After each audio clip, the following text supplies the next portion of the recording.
Amém? A graça e a paz, tudo bem com você?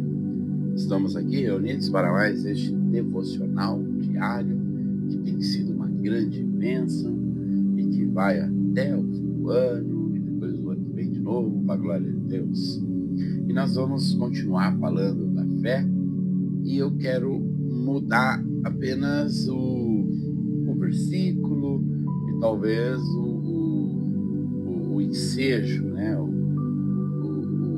Uma palavra famosa agora, né? Os insights, que são dicas, né? Dicas, conselhos, insight é isso. Ok, quero te falar um pouco sobre como você pode desenvolver e guardar a fé. Então, a gente está falando de desenvolvimento. Então, a fé, ela não cresce automaticamente, ela precisa ser desenvolvida. E também sobre guardar a fé, porque você pode perder, é muito fácil perder. A fé, ela é como você faz uma academia, você vai ganhando um condicionamento. Você vai cada dia podendo fazer exercícios maiores e com um grau de dificuldade maior, porque você foi se condicionando para isso. Assim funciona com a fé. A fé, ela não é algo pronto e estático. Ela deve ser desenvolvida e guardada. Então, nesse ponto aqui, nós vamos estar vendo nesses próximos dias como é possível desenvolver e guardar a nossa fé, para que ela não seja nem fraca e nem roubada. Primeiro, eu quero, então, estar falando que você vai desenvolver e guardar a sua fé conhecendo a palavra de Deus. Vamos ler a Bíblia?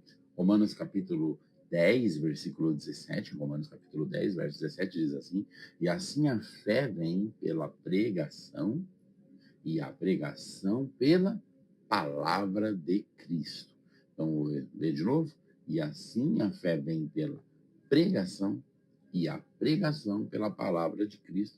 Romanos 10, 17, um texto famoso. E essa pregação da palavra de Cristo, a palavra de Cristo é a palavra da graça. Então, a nossa fé é proporcional ao nosso conhecimento da palavra. Você não pode ter fé a não ser que você tenha a palavra.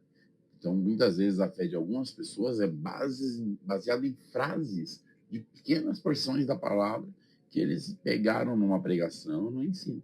E olha que ainda ganham muitas bênçãos. Você vê como a palavra de Deus é poderosa. Por isso que deveríamos comer ela inteira. A fé é pelo ouvir. Por isso, antes de orar, você deve se embasar na palavra que está escrita. Se não estiver escrito, você não terá fé para obter aquilo que está pedindo. Se o Senhor não disser em sua palavra, você não pode exercitar fé naquela direção, porque a fé sempre está baseada na palavra. É aquela coisa, tem gente que ora sobre tudo, mas não se esquecendo daquele salmo que é uma grande torre de vigia. Se o Senhor não edificar a casa, em vão trabalham os que a edificam.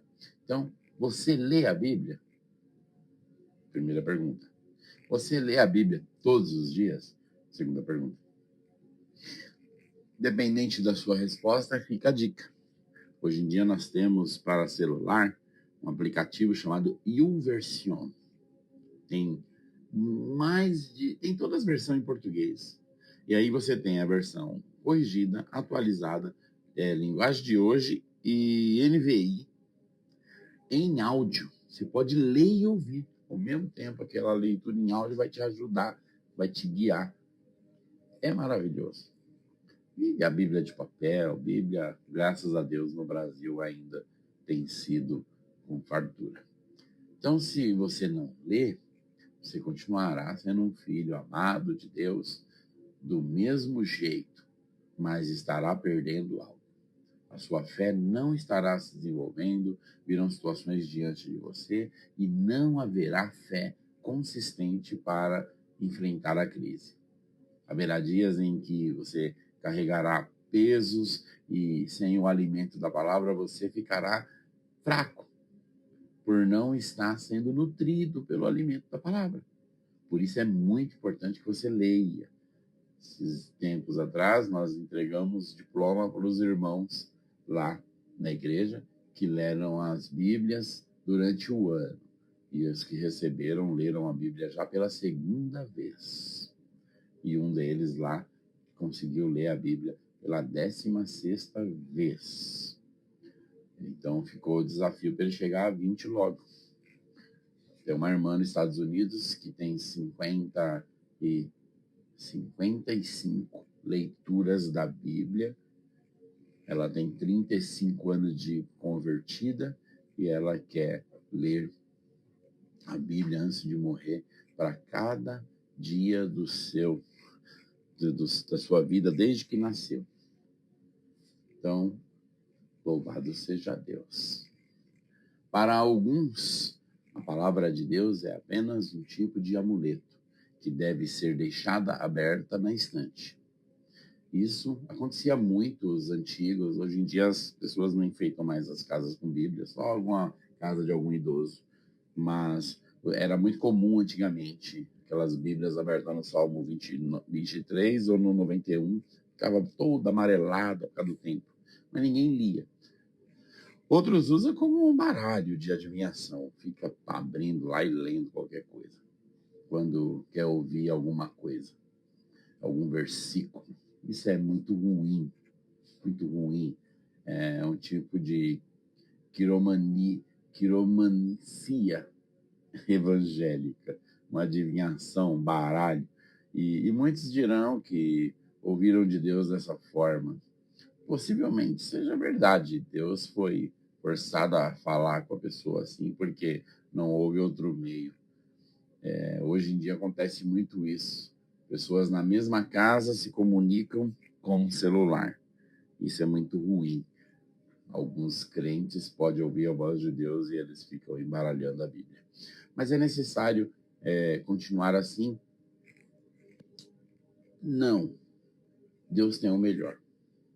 Quem lê a Bíblia já está familiarizado com a palavra, não precisa colocar o dedo a esmo, ele já sabe onde está escrito e sabe aonde está a provisão para a sua necessidade. Quando a circunstância vem, ele vai direto ao texto e confessa apropriando-se do que está escrito, pois sabe que a verdade é para ele. Deus quer que você se familiarize e conheça as promessas que ele tem para você.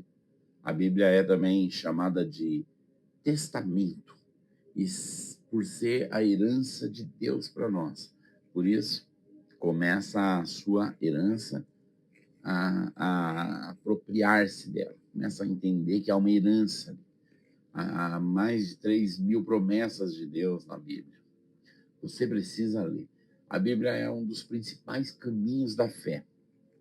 Eu já li a Bíblia muitas vezes, mas tem 3 pontos na Bíblia que são diferentes para mim. O primeiro dele é o livro de Gênesis. Poucas vezes eu comecei o livro de Gênesis e deixei para terminar no outro dia.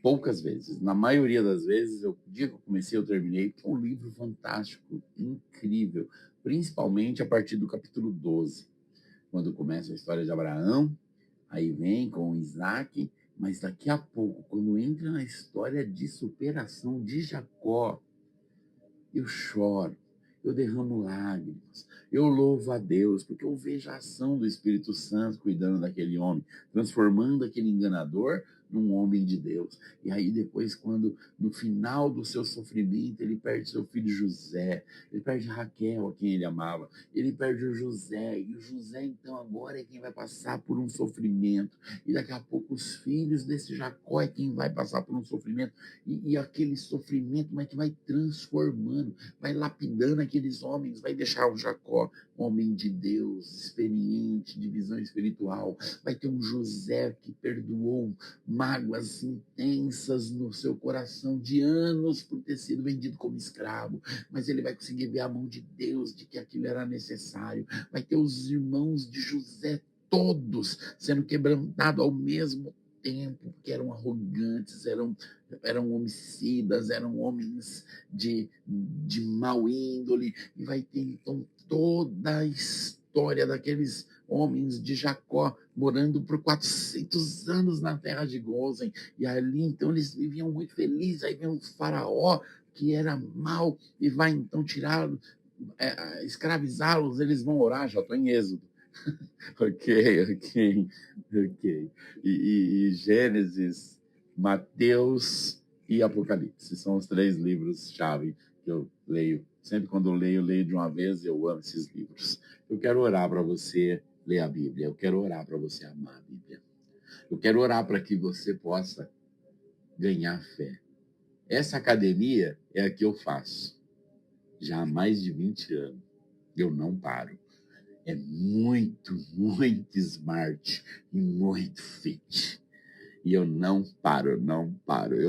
Aqui eu faço todos os exercícios da Bíblia. Aleluia. Pai Santo, em nome de Jesus. Guia este irmão, guia esta irmã nos caminhos da palavra de Deus. Para que ele leia, para que ele ame ela, para que ele possa gostosamente desfrutar da tua Bíblia, do que o Senhor deixou de mais precioso nessa terra. Oh, Pai Santo e querido, que teu servo te encontre por meio da Bíblia e possa ganhar muita fé, em nome de Jesus. E que você possa, então, começar a ler a Bíblia. Amém?